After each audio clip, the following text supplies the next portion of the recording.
오늘 말씀은 마태복음 18장 15절에서 20절까지의 말씀입니다. 제가 15절, 여러분이 16절 교대로 읽은 후에 마지막 20절은 다 함께 읽겠습니다. 만일 내 형제가 내게 죄를 짓거든 가서 단둘이 있는 자리에서 잘못을 지적해 주어라. 그가 내 말을 들으면 너는 내 형제를 얻는 것이다.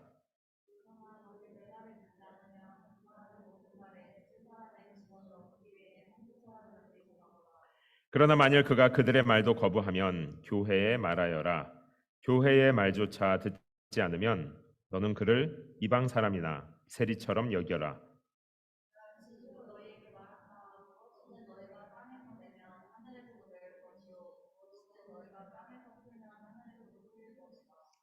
다시 내가 진실로 너희에게 말한다. 너희 가운데 두 사람이 땅에서 어떤 일이든지 마음을 모아 간구하면 하늘에 계신 내 아버지께서 그들에게 이루어 주실 것이다. 두세 사람이 내 이름으로 모이는 곳에는 나도 그들 가운데 있다. 아멘. 자리에 앉아주시기 바랍니다. 우리 함께 기도합시다. 하나님 아버지, 하나님께서 하나님의 전부, 곧 아들 예수 그리스도의 생명을 던져 이 땅에 세우신 우리에게 선물로 주신 것이 바로 교회입니다. 거룩하신 하나님의 마음을 담는 교회, 하나님의 선하심과 의로움과 사랑과 능력과 지혜가 풍성하게 나타나는 주님의 교회. 오 하나님 아버지, 이 땅에 있는 교회들이 이 세상에 있는 모든 더러운 것들로부터 깨끗게 되어 하나님의 마음을 닮아가게 하여 주시옵소서. 오늘 말씀을 통해서 공동체 가운데 또 서로 상호 관계 속에서 죄를 발견할 때 어떻게 서로를 살릴 수 있고 무엇보다 주님의 교회를 거룩하게 만들어갈 수 있는지 우리의 머리로 잘 이해하고 내 마음에 새겨 삶으로 열매 맺는 복된 시간 되게 하여 주시옵소서. 감사드리며 살아계신 예수님의 이름으로 기도합니다. 아멘. 교회 안에 많은 분들이 생각하는 몇 가지 오해, 신화 같은 것들이 있습니다. 그러나 그냥 지나치기에는 너무나 중요한 오해예요. 아마 그 중에 하나는 교회는 은혜로 덮어주는 공동체라는 것입니다. 물론 교회에는 우리가 잘못했을 때, 죄가 있을 때, 연약함이 있을 때 하나님께서 죄인들을 은혜로 덮어주시는 것이 맞습니다. 그런데 이것이 왜 오해냐 하면 그렇다고 해서 계속 마음대로 죄를 짓고 다니면서 다른 사람들을 힘들게 해도 그냥 방치하고 마냥 기다려주는 것이 은혜는 아닙니다. 이것은 오해예요. 그런가 하면 많은 성도님들의 마음속으로 이 정도 잘못은 다들 하고 사는 거 아니냐, 너는 얼마나 깨끗해서 또 나는 무슨 자격이 있어서 너의 죄를 지적할 수 있을까, 누가 누구에게 잘한다 잘못한다 말할 수 있을까, 사람은 다 연약하니까 그냥 다 그런 거야, 그렇게 덮어주고 너가 참아야 되는 거야. 이것도 저는 교회 안에 존재하는 오해라고 생각합니다. 예전에 제가 청년부 사역을 할 때 저희 부서는 아니었는데 다른 부서에서 있었던 일이에요. 두 분이 같이 살았었는데 한 청년이 찾아와서 저에게도 그 소식을 듣게 되었는데, 내용은 뭐냐면 둘이 함께 사는데 한 명이 월세를 계속 밀리게 됐다는 겁니다. 월세를 밀린 룸메이트 이야기를 하면서, 그런데 목사님, 그 청년이 교회에서 임원도 하고 아무 일도 없는 것처럼 돈을 쓰는 모습을 볼 때마다 이러면 안 되는데 내 마음이 너무 힘들고 그 상대방이 밉습니다. 저는 어떻게 하면 좋을까요? 제가 저희 부서가 아니어서 어떻게 뭐를 할 수는 없었는데요. 이 정도 잘못은 다 하고 사는 거니까 네가 참아야 된다, 이렇게 말해야 될까요? 그 청년은 실제로 제가 그 청년을 원수도 사랑하라고 하는데 품어줘야 될까요? 너무 밉고 괴롭습니다. 여러분 어떻게 생각하세요? 한국의 속담에는 바늘도둑이 소도둑 된다는 말이 있죠. 정말 우리가 참아주면 바늘도둑이 회개할까요? 아니면 소도둑이 될까요? 구약에 오늘 우리가 찬양한 다윗의 노래를 지은 다윗이 처음 밧세바라고 하는 여인이 목욕하는 장면을 보고 마음속에 너무 예쁘다, 함께 있고 싶다라는 마음을 품었을 때, 그때 만약에 누군가 그의 죄를 지적하고 또 스스로 깨닫고 그 자리에서 멈췄다면 역사는 어떻게 달라졌을까요? 후에 솔로몬도 태어나지 않았을 거고요. 반대로 오늘날 많은 교회들이 또 성도분들이 목회자들이 하듯이 그냥 은혜로 다 덮어주면 다윗 그럴 수도 있지. 남자가 그럴 수도 있지. 그래도 지도자에 있어서 훌륭한 일을 얼마나 많이 해. 이 정도 잘못은 눈 감아줄 수도 있지. 그대로 계속 덮어주다 보니 다윗은 바세바를 데리고 와서 동침하고 나아가 그의 남편 충신 전쟁에 나가 죽게 만들고 연이어서 바늘도둑이 소독이 되는 것을 다윗은 경험합니다. 오늘 본문은 교회 안에서 이런 죄가 바늘을 훔치는 일이 벌어졌을 때 성도 상호 간에 룸메이트들 간에 돈 문제가 발생했을 때 미워하고 갈등하는 일이 발생했을 때 이것을 어떻게 다뤄야 할까 지혜를 원리를 알려줍니다.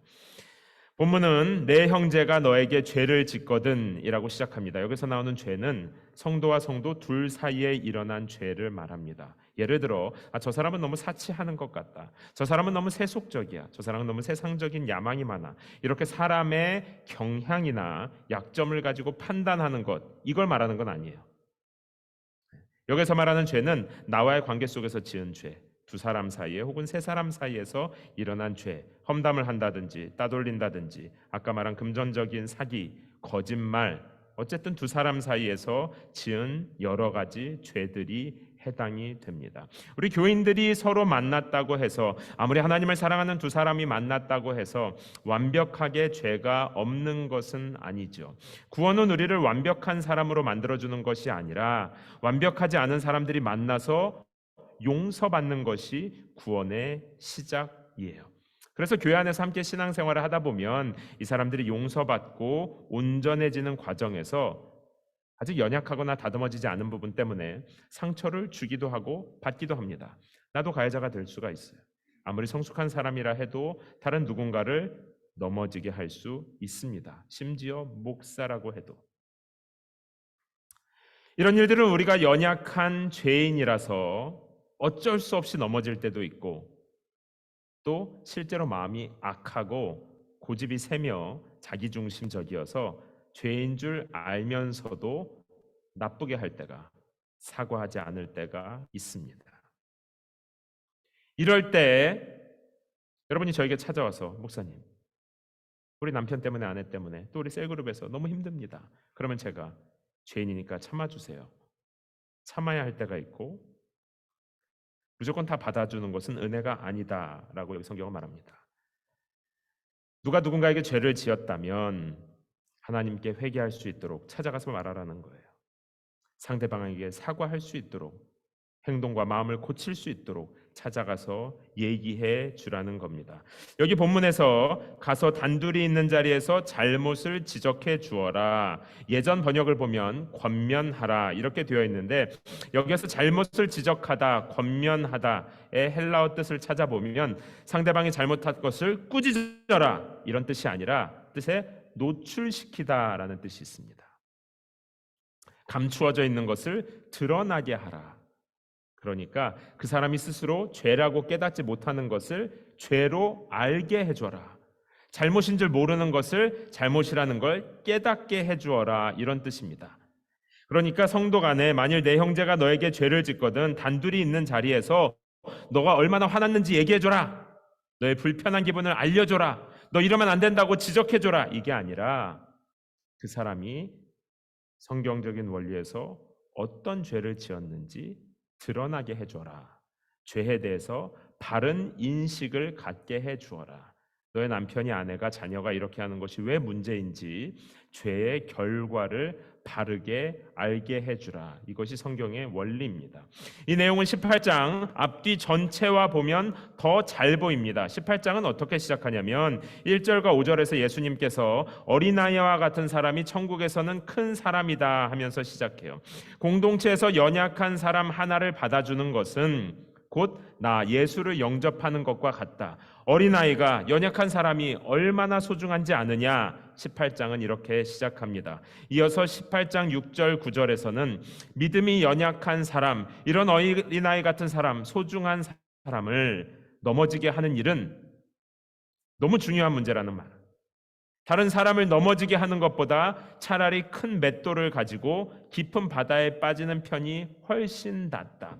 다른 사람을 넘어지게 하는 것보다, 너 스스로를 죄에 걸려 넘어지게 하는 것보다, 눈이나 손이 죄짓게 하면 차라리 눈을 빼는 편이, 손을 자르는 편이 낫다. 죄는 너도 이웃도 넘어지게 하는데 믿음에서 떠나게 하는 죄는 그만큼 심각하기 때문이다. 18장 6절 9절입니다. 이어서 18장 10절에서 4절, 어떤 목자에게 99마리 양이 있어도 잃어버린 양 한 마리를 찾는 것이 얼마나 중요한지 아느냐.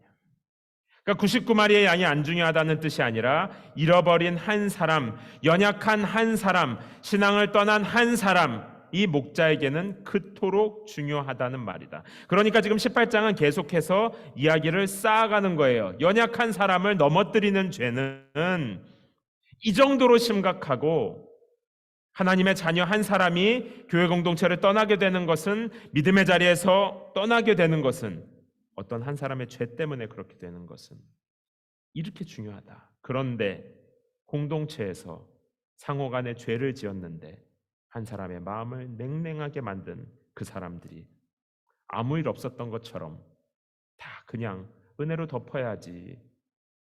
그래서 연약한 성도의 마음이 시험에 들 때 그러면 안 된다는 것이죠. 실제로 제가 성도로 오랫동안 살아보니 다른 성도를 실족하게 하는 일이 교회에서 일어났는데, 이런 일들을 그냥 네가 참아, 제가 참아야죠, 제가 사랑해야죠, 대충 덮고 넘어가면 제가 경험한 거의 대부분의 경우에는 마음속에 미움과 분노가 계속 자라납니다. 누가 칼로 구웠으면 내가 아무리 강한 사람이어도 상처는 나는 거예요. 이건 그냥 자연적인 겁니다. 미움과 분노가 계속 마음속에서 있게 되면 그게 이제 실제로 쓴뿌리가 돼요. 상처를 바로 치유하지 않으면 나중에 더 깊어져서 건들기만 해도 아픈 것이죠. 그리고 다 아문다고 해도 그 흔적은 오랫동안, 어떤 경우에는 그 고통이 평생 남기도 합니다. 1층에서 뛰어내려 다친 상처와 5층에서 뛰어내려 다친 상처, 강도가 다르겠죠. 죄로 인해서 성도 상호 간에 받은 상처도 마찬가지입니다. 깊은 상처를 방치하면 5층에서 뛰어내린 상처와 같아서 평생 신앙의 절름발이로 살아갈 정도가 될 수 있는 것이죠. 잃어버린 한 마리 양이 될 수도 있고요. 그러니 예수님께서 말씀하시는 거예요. 그런 걸 그냥 두고 살 바에는 큰 맷돌을 달고 바다에 빠지는 것이 차라리 낫다. 개인의 마음에 상처만 생기는 것이 아니에요. 교회 공동체에 대한 신뢰도 잃게 됩니다. 교회도 똑같네. 목사도 똑같네. 신앙생활 잘한다고 하는 리더들도 다 똑같네. 교회에 대한 신뢰도 잃게 되고요. 교회 공동체가 모래알처럼 되죠. 난 저 사람하고 얘기하지 않을 거야. 저 그룹에 있는 사람들하고는 같이 밥도 먹을 수 없고 회복하기 어려운 견고한 벽이 생기게 됩니다.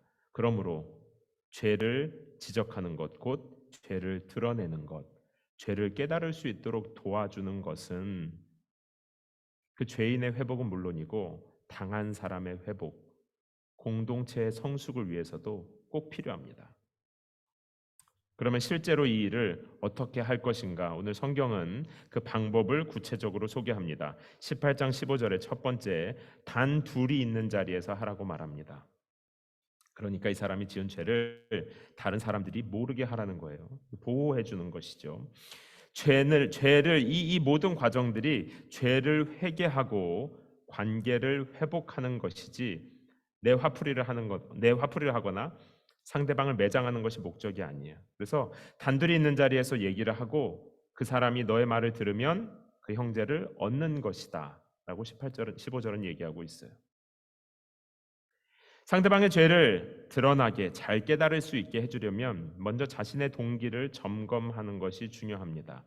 내 화를 참을 수 없어서 따지거나 그 사람이 너무 못마땅해서 평가하고 지적하고 내가 원하는 대로 상대방을 변화시키려고 하는 마음이 들 때에는 아마 100이면 99 정도 상대방이 말을 듣지 않을 것입니다. 관계만 오히려 더 깨질 거예요. 그래서 일단 나 자신을 점검하는 것이 중요합니다. 내가 지금 왜 찾아가는가? 저 사람이 하나님의 음성을 들어야 살 수 있으니까. 그 사람을 향한 사랑의 마음으로 찾아가는 것이 첫 번째로 중요하죠. 두 번째는 이 죄의 문제가, 이 깨어진 관계가 회복이 되어야 주님의 몸인 공동체가 순결하게 보호되니까 이웃 사랑, 교회 사랑, 하나님 사랑하는 마음으로 찾아가는 것이 첫 번째로 중요합니다. 만약 내 기분대로 할 경우에는 듣는 사람도 언짢게 되고요. 사실 말하는 나도 사랑의 마음이 없어요. 화가 가득 차 있기 때문에 내 마음도 냉랭합니다. 아무리 입으로는 좋은 말을 해도 내 마음이 딱딱하게 굳어 있으면 상대방이 다 알아요. 그래서 듣지 않습니다. 그러나 사랑으로 찾아가서 죄를 잘 가르쳐주고 이렇게 했을 때 너 영혼도 내 영혼도 우리 공동체도 무엇보다 하나님의 나라에 어떤 문제가 생기는지 잘 얘기하면 하나님의 사람이라면 듣겠죠. 그러나 혹 듣지 않는다면 그 다음엔 어떻게 할 것인가? 두 번째로 16절에 그러나 만일 내 말을 듣지 않으면 그가 하는 모든 말에 두세 사람의 증언을 얻기 위해 한두 사람을 데리고 가라. 내 말을 듣지 않으면 와, 쟤 진짜 독하네. 포기하라는 게 아니라 아니면 괜히 말했다. 나만 참으면 될 걸. 혼자 참지 말고. 혼자 참으면 그 사람도 회개할 기회를 놓치잖아요. 그래서 포기하지 말고 한두 사람을 더 데리고 가라는 거예요. 여기에는 이제 증언을 얻기 위해 한두 사람을 더 데리고 가라라고 말합니다. 여러분 실제로 우리 교회에 이제 이런 일이 생기면 실제로 이렇게 하셔야 돼요. 한두 사람을 더 데리고 가세요. 그런데 누구를 데리고 갈 것이냐? 여기에서 내 편이 되어줄 사람을 데리고 가면 상대방이 얼마나 무섭겠어요. 비록 죄를 지었지만 나랑 가까운 사람 셋이서 손을 잡고 우르르 나타나면 함께 신뢰할 수 있는 사람, 이 두 사람을 함께 사랑할 수 있는 사람, 무엇보다 하나님을 같이 사랑하자고 권면할 수 있는 사람, 그런 지혜와 사랑이 있는 사람들과 함께 찾아가라는 거예요. 한번 머릿속으로 이 상황을 그려보세요. 여러분이 어떤 관계에서 내가 뭔가 잘못을 했다고 생각을 해봅시다. 그런데 그 상대방, 피해자가 나를 찾아왔어요. 그 사람이 얘기해서 너의 죄가 이런 것입니다. 사랑으로 잘 얘기해주면 대부분 그런 마음으로 얘기해주면 마음이 풀어지죠. 보통의 경우에는. 그러나 마음이 아주 딱딱할 수도 있어요. 그래서 단둘이 얘기하는 거고 아무도 모르니까 고집을 부릴 수도 있습니다. 피할 수도 있어요. 나는 그런 뜻으로 한 게 아니었어. 문제를 회피할 수도 있어요. 그러나 두세 사람이 같이 찾아온다면 일단 좀 무서울 수도 있고요. 그런데 두세 사람이 찾아와서 나를 협박하는 게 아니라 찾아온 사람들의 눈을 보면 알죠. 이 사람들이 정말 나를 사랑해서 찾아왔구나. 그리고 평소에도 나를 사랑하고 내 영혼을 돌보고 예수님과 교회를 깊이 사랑하는 마음으로 살아왔던 두세 사람이 함께 나를 찾아오면, 그래서 이 사람들이 나를 도와주려고 하고 있으면 그 앞에서도 난 안 그랬어요 이럴 수 있을까요? 저는 이제 자녀가 셋인데 아이들을 양육할 때, 여러분 지금 어린 자녀를 양육하시는 분들도 또 앞으로 여러분 어린 자녀를 양육할 어쩌면 배우자와의 관계도 비슷합니다. 상대방이 내 말을 잘 듣지 않을 때, 내가 원하는 대로, 내가 기대하는 대로 잘 되지 않을 때 어떻게 해야 될까? 보통은 강하게 말합니다. 빨리 일어나서 밥 먹어. 빨리 일어나서 밥 먹어. 너 안 먹으면 혼낼 거야. 너 진짜 혼낸다. 이렇게 가면 해보시면 알아요. 대부분 별로 듣지 않아요. 오히려 기분만 더 상합니다. 그리고 아이들의 경우에는 마음을 더 닫고요. 우리가 목소리가 커지면 커질수록 애도 아이도 더 강하게 나와요. 절대 하지 않을 거야. 그러면 어떻게 됩니까? 혼낸다고 했지. 결국 화를 내거나 혼내는 것으로 마무리가 됩니다. 그러면 엄마 아빠에게 한 대 엉덩이를 맞았으니까, 아니면 타임아웃을 했으니까 원하는 결과는 얻을 수 있을지 몰라요. 그러나 아이의 마음은 그대로입니다. 다음번에 똑같은 일을 또 반복해야 되겠죠. 어쩌면 다음번에 더 강하게 해야 될 수도 있고요. 아이 마음에 엄마 아빠는 내 말을 듣지 않는구나, 신뢰를 잃게 되어서 어쩌면 점점 더 아이와 대화하는 것이 어려워질 수 있습니다. 이건 제 경험이에요. 첫째 아이를 키우며 이런 경험을 하고 둘째, 셋째 지나가면서 어느 날 아기를 이렇게 가만히 보다가 와, 진짜 말 안 듣는구나. 제 마음에도 화가 슬슬 올라옵니다. 어느 날 바라보는데 하나님 아버지 마음이 생각이 나가지고 이 아기를 한번 가만히 안아줘 봤어요. 지금 안 일어나면 혼난다 해야 될 타이밍이었는데 그냥 안아줘 봤습니다. 그리고 뭐 하고 싶냐고 물어봤어요. 뭐 하고 싶어? 그러니까 일어나서 밥 먹을게요. 다 알고 있죠. 오히려 대화가 잘 통합니다. 길 가는 나그네의 옷을 벗게 하는 것은 강한 바람이 아니라 따뜻한 햇볕입니다. 회개는 하나님의 은혜에 감사해서 하는 겁니다. 하나님께 벌 받을까 봐 두려워서, 지옥에 갈까 봐 무서워서 억지로 교회에 나오고 회개하는 것. 교회 리더들이 날 찾아왔으니까 마음에도 없는데 우리가 윽박질러서 이렇게 하면 앞으로 교회 생활하기 어려울 거예요. 그렇게 해서 하는 회개는요, 마음에도 없고요, 무엇보다 하나님께 모욕입니다. 하나님 우리를 그렇게 협박해서 끌고 가는 분이 아니에요. 하나님이 당신의 기분대로 우리에게 화내거나 우리의 인생을 기분 안 좋으면 막 망치고 억지로 끌고 가고 그런 분이 아니죠. 누군가 죄를 깨닫게 하고 싶을 때에는 그것이 얼마나 아픈 일인지, 개인에게, 공동체에게, 무엇보다 주님의 교회에 얼마나 안 좋은 일인지 한 사람이, 두세 사람이 사랑으로 찾아가서 이야기하면 그 사람을 사랑하는 마음으로 나아갈 때 얼굴만 봐도 아마 이미 마음이 열려 있을 거예요. 그런데 만약에 이렇게까지 했는데도 하나님께 대한 감사의 마음, 사랑의 마음, 서로의 사랑으로 했는데도 그런데도 거부하면 17절, 그러나 만일 그가 그들의 말도 거부하면 교회에 말하여라. 교회 말조차 듣지 않으면 교회 리더들을 말하는 겁니다.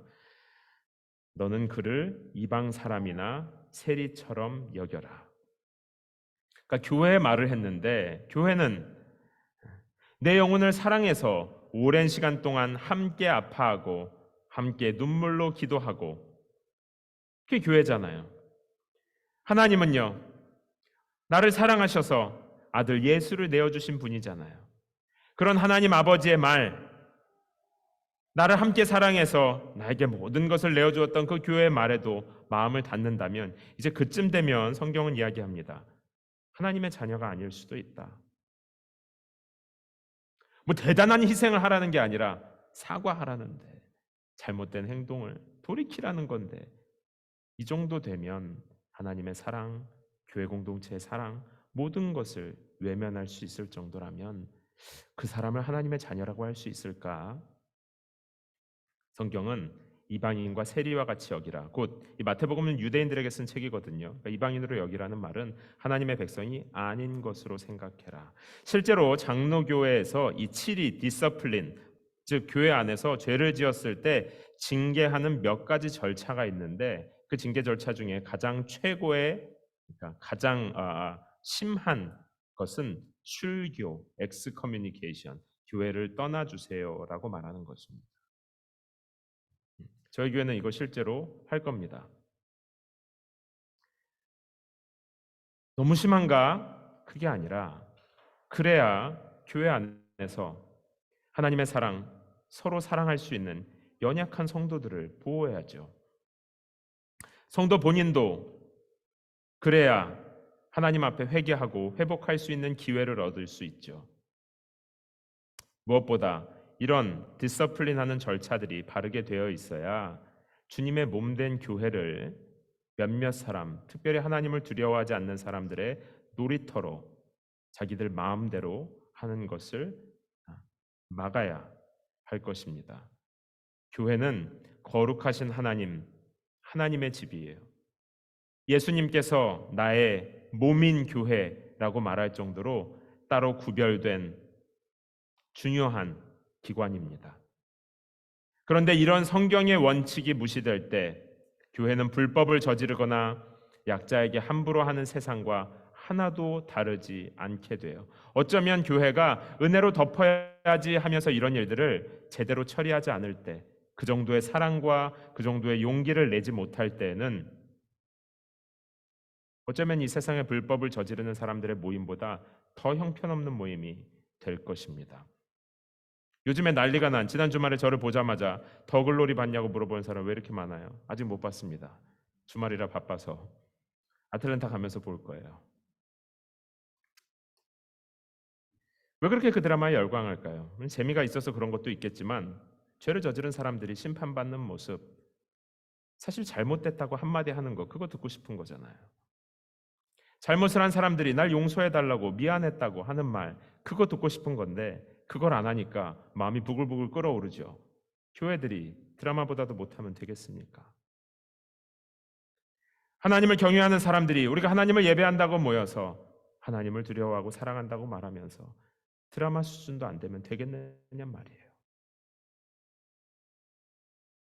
교회 지도자들이, 목사가 하나님을 사랑하는 성도들, 특별히 이제 신앙생활을 막 하기 시작한 분들을 자꾸 시험에 들게 하면 그분은 저에게 찾아오셔서, 목사님, 저를 따지지 마시고 무서우니까 이렇게 하는 것이 성경에 맞습니까? 라고 여러분 물어보실 수 있어야 돼요. 우리 교회는 물어보실 수 있습니다.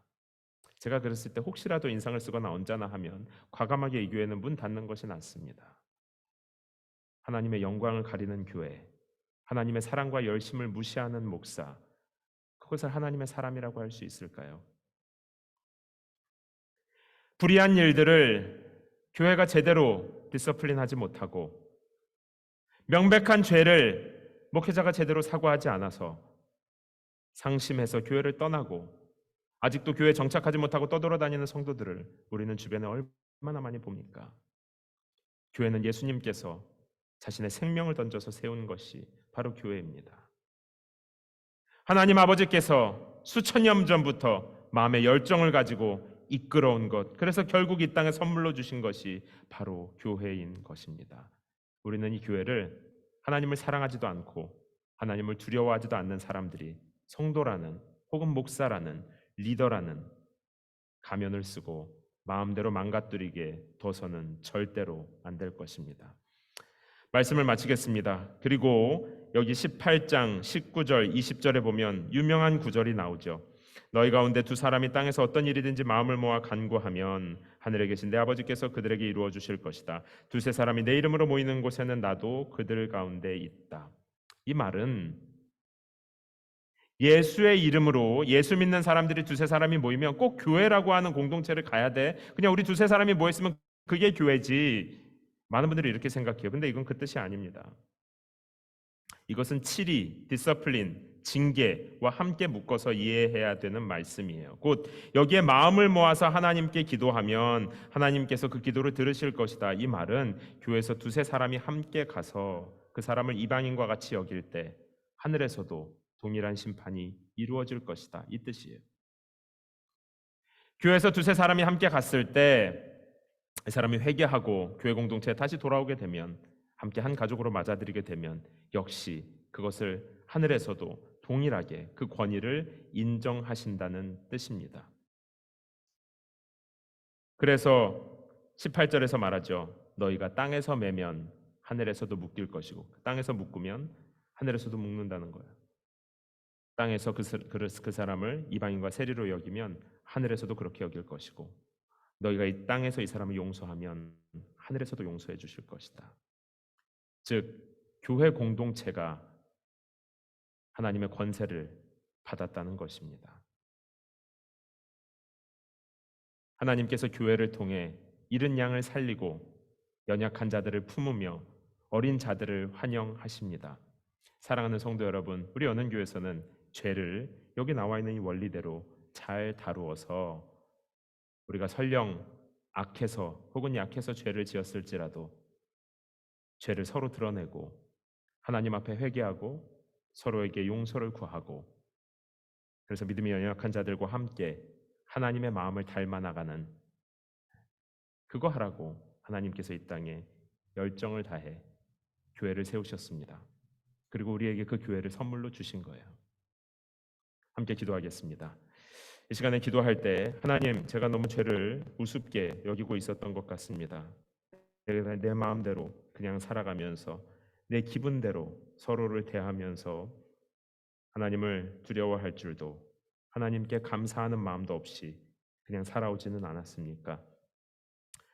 혹은 나에게 죄를 지은 어떤 사람을 그냥 미워하면서 그 사람도 나도 우리 교회 공동체도 깨어지도록 내버려 두진 않았습니까?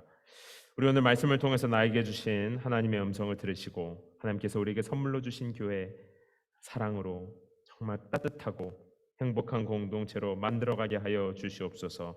오늘 주신 주님의 말씀을 붙들고 조용히 소리내어서 기도하도록 하겠습니다.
이 시간에 우리가 한 가지만 더 위해서 기도할 때,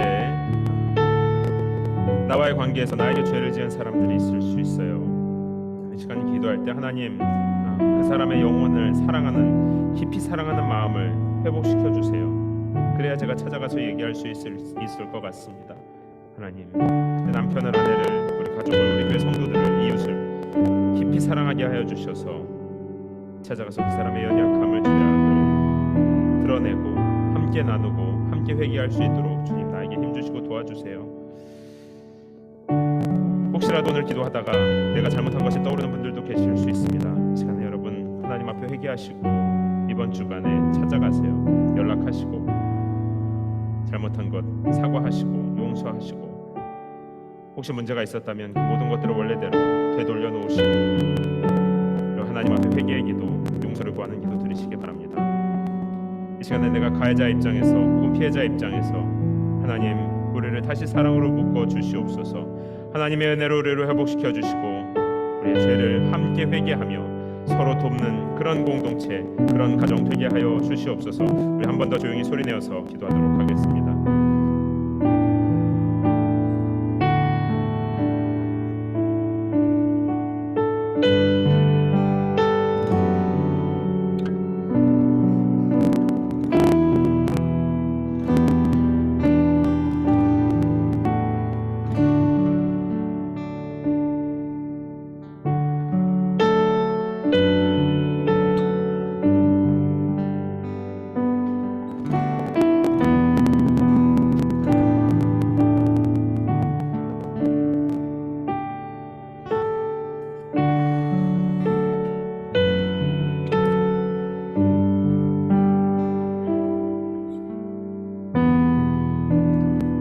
내가 진실로 너희에게 말한다. 무엇이든 너희가 땅에서 매면 하늘에서도 매일 것이요, 무엇이든 너희가 땅에서 풀면 하늘에서도 풀릴 것이다. 너희 가운데 두 사람이 땅에서 어떤 일이든지 마음을 모아 간구하면 하늘에 계신 내 아버지께서 그들에게 이루어 주실 것이다.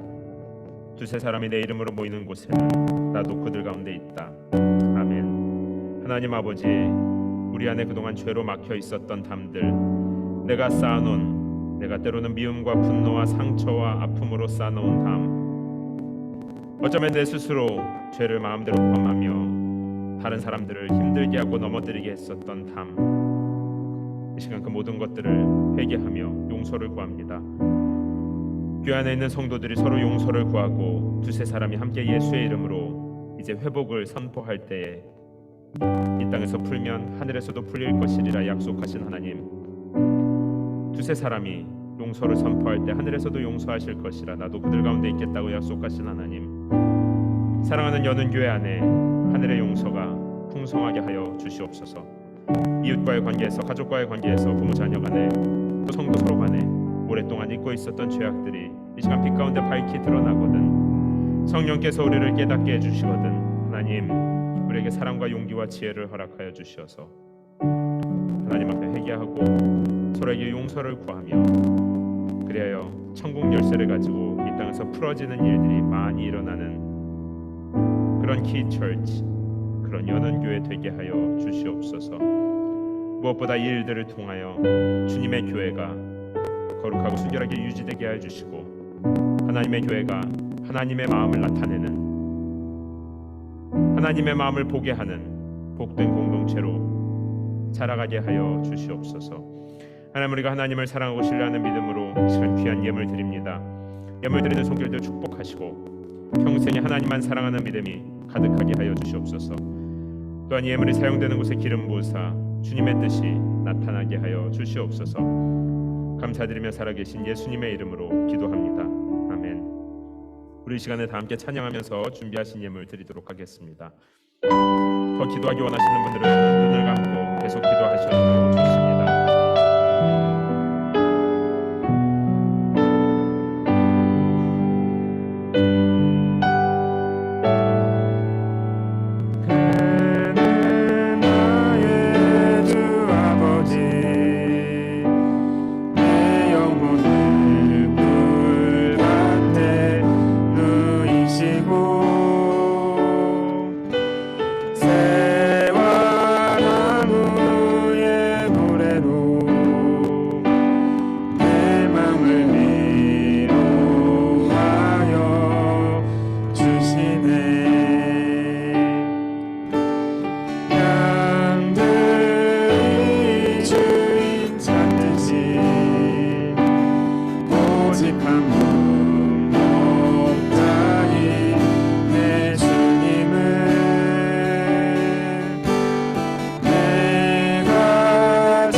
자리에서 일어나서 주는 내 피난처, 주는 내 피난처, 내 요새 되시니 내 피할 곳은 주뿐이네.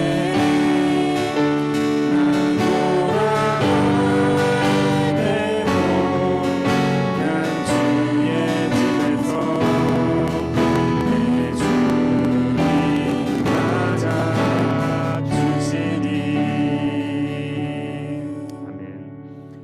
이제는 우리를 모든 죄의 저주에서 구속하여 주신 예수 그리스도의 은혜와 아버지 하나님의 사랑하심과 성령 하나님의 위로하시고 새롭게 하시는 좋은 일들이 서로 사랑하여 회개하고 용서하며 주님의 교회를 세워나가는 당신의 사랑하는 자녀들 머리 위에 이제로부터 영원토록 함께 있을지어다. 아멘.